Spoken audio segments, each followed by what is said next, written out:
Welcome to mega 9 TV burning topic. నేను జనని. America China మధ్య సుంకాల యుద్ధం మరింత ముదిరింది. ప్రపంచ ఆర్థిక వ్యవస్థను కుదిపేస్తున్న ఈ టారిఫ్ వివాదంలో తాజా పరిణామాలు ఏంటి? ఏ దేశంపై ఎంత సుంకం విధించింది? ఈ యుద్ధం ఎందుకు ఇంత తీవ్రమైంది?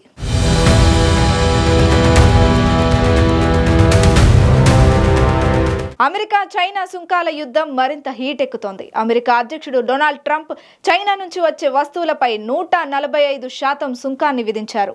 ఈ నిర్ణయం ఏప్రిల్ 10న అమల్లోకి వచ్చింది. దీనికి ముందు ఏప్రిల్ 9న చైనా వస్తువులపై 104% సుంకం విధించగా, చైనా ప్రతిగా అమెరికా వస్తువులపై 84% సుంకం ప్రకటించింది.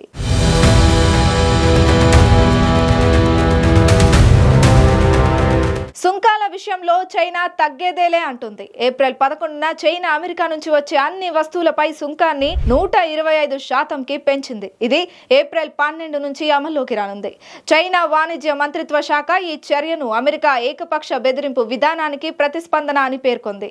అంతేకాదు, చైనా 11 అమెరికన్ సంస్థలను అవిశ్వసనీయ సంస్థల జాబితాలో చేర్చి రేర్ ఎర్త్ ఖనిజాల ఎగుమతులపై ఆంక్షలు విధించింది. ఈ చర్యలు అమెరికా టెక్, ఆటోమొబైల్ రంగాలను దెబ్బతీస్తాయని విశ్లేషకులు హెచ్చరిస్తున్నారు.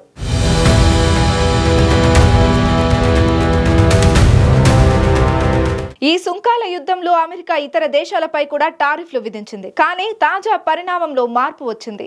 ఏప్రిల్ 9న ట్రంప్ చైనా మినహా అన్ని దేశాలపై సుంకాలను 90 రోజుల పాటు నిలిపివేశారు. దీని ప్రకారం యూరోపియన్ యూనియన్ 20%, జపాన్ 24%, దక్షిణ కొరియా 25%, వియత్నాం 46% వంటి దేశాలు తాత్కాలికంగా 10% బేస్ లైన్ సుంకంతో వర్తిస్తుంది.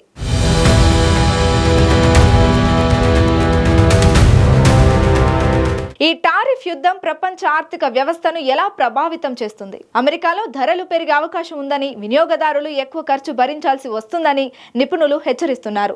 చైనా ఆర్థిక వ్యవస్థ కూడా ఒత్తిడిని ఎదుర్కొంటోంది. ముఖ్యంగా ఎగుమతులపై ఆధారపడే టెక్స్టైల్స్, ఎలక్ట్రానిక్స్ రంగాలు దెబ్బతింటున్నాయి. ఈ యుద్ధం రెండు దేశాలకు నష్టం కలిగిస్తుందని, గ్లోబల్ సరఫరా గొలుసులు చిన్నాభిన్నం అవుతాయని వరల్డ్ ట్రేడ్ ఆర్గనైజేషన్ హెచ్చరించింది. ఈ సుంకాల యుద్ధం ఎప్పుడు ముగుస్తుంది, లేక మరింత తీవ్రతరం అవుతుందా చూడాలి.